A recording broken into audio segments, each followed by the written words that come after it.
આ પોલિનેશનની પ્રક્રિયા બાદ 10 થી 12 મહિના એ નાળિયેર પાકે અને નાળિયેર પાક્યા પછી 8 થી 9 મહિના એ રોપો તૈયાર થાય અને આપને રોપો આપવા લાયક થાય ત્યાં સુધીમાં 21 થી 22 મહિના લાગે.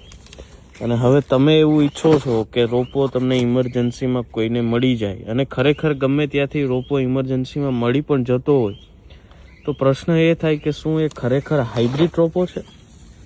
હાઇબ્રિડ રોપો બનાવવા માટે એટલી વાર લાગે છે અને જો કંઈ ઇમરજન્સીમાં મળી જતો હોય તો ચોક્કસપણે એમાં હાઇબ્રિડની ગુણવત્તાઓ ના હોય.